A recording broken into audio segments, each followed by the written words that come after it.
తులారాశి చిత్త 3-4 పాదాలు, స్వాతి, విశాఖ 1-2-3 నక్షత్ర పాదాలలో జన్మించినటువంటి జాతకులు. తులారాశి వారికి పంచమ స్థానంలో రాహువు, షష్టమ స్థానంలో శని కుజులు, సప్తమ స్థానంలో రవి బుధులు, అష్టమ స్థానంలో శుక్రుడు, నవమ స్థానంలో గురువు మరియు ఏకాదశ స్థానంలో కేతువు సంచార కారణంగా ఈ కాలంలో కొంత శుభకరమైనటువంటి ఫలితాలు, మిశ్రమ ఫలితాలు కూడా రావడానికి అవకాశం ఉంటుంది. ప్రధానంగా సంతాన విషయంలో కొన్ని లోటుపాట్లు జరిగినప్పటికీ కూడా అదే విషయంలో సంతాన అభివృద్ధి కూడా జరగడానికి అవకాశం ఉంటుంది. ప్రథమ సంతానానికి ఇబ్బంది కలగడానికి అవకాశాలు ఉన్నాయి, కానీ సంతానము కలిగిన తరువాత కొంత అభివృద్ధికరంగా ఆశాజనకంగా ఉండడానికి అవకాశం ఉంది. ఎప్పటి నుంచో సంతానం కోసం ప్రయత్నిస్తున్న వారికి ఈ మాసం అంత అనుకూలము కాదు, కాబట్టి వాయిదా వేసుకోవడం మంచిది. అలాగే ఉద్యోగ రంగంలో ఉండేటటువంటి వారికి కూడా కొంత ఇబ్బందికరమైనటువంటి వాతావరణం కలగడానికి అవకాశం ఉంటుంది. మీరు చేసేటటువంటి కార్యక్రమాలలో మరియు మీ యొక్క పని వాతావరణంలో కూడా మిమ్మల్ని ఇబ్బంది పెట్టేటటువంటి వారు ఎక్కువగా మీ చుట్టూ ఉండడానికి అవకాశం ఉంటుంది. మీరు చేసేటటువంటి ప్రతి పనిలో కూడా ఆటంకాలు సృష్టించడానికి మీ పక్కనే కొన్ని ప్రయత్నాలు జరుగుతూ ఉంటాయి. అయినప్పటికీ కూడా మీకు ఉండేటటువంటి తెలివితేటలు, సామర్థ్యము చేత వీటన్నింటి నుండి మీరు బయటపడడానికి ఆ భగవంతుడు మీకు ఎల్లవేళలా కూడా తన యొక్క సహాయ సహకారాలను అందిస్తూ ఉంటాడు.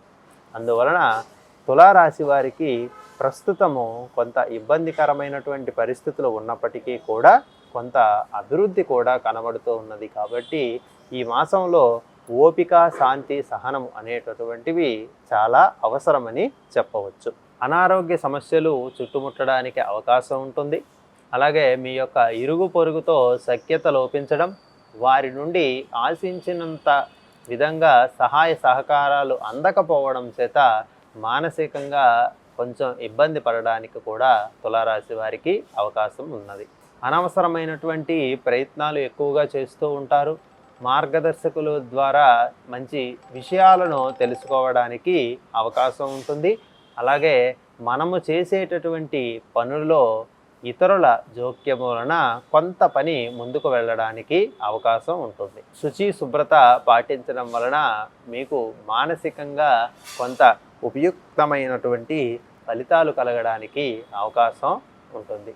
అలాగే మీరు చేసేటటువంటి ప్రతి పనిలో కూడా తగిన జాగ్రత్తను తీసుకోవడం ద్వారా మీ శత్రువులే మీకు సహాయకారులుగా మారుతూ ఉంటారు. కుటుంబంలో అశాంతి కలగడానికి అవకాశం ఉంటుంది. కుటుంబ సభ్యులలో ఒక్కరు చేసినటువంటి పని కారణంగా ఇతర సభ్యులు బాధపడడానికి అవకాశం ఉంటుంది. కాబట్టి తగిన జాగ్రత్తలను యజమాని తీసుకోవడం చాలా అవసరము. వ్యాపార ప్రయత్నాలు అనుకూలిస్తూ ఉంటాయి. నూతన వ్యాపార ప్రయత్నాలు చేయాలి అనుకునేటటువంటి వారికి ఇది కొంత అనుకూలమైనటువంటి కాలంగా చెప్పవచ్చు. దీర్ఘకాలిక అనారోగ్య సమస్యలు ఉన్నవారికి మరికొంతకాలం ఇబ్బందికరమైనటువంటి పరిస్థితి కనబడుతూ ఉన్నది. అలాగే ఎక్కువగా ఉదర సంబంధమైనటువంటి అనారోగ్యాలు కలగడానికి, తీవ్రమైనటువంటి కడుపు సంబంధమైనటువంటి నొప్పులు కలగడానికి కూడా అవకాశం ఉంటుంది. అలాగే ఎముకలకు సంబంధించినటువంటి సమస్యలు కలగడానికి కూడా ఈ కాలంలో ఇబ్బందులు సూచిస్తూ ఉన్నవి.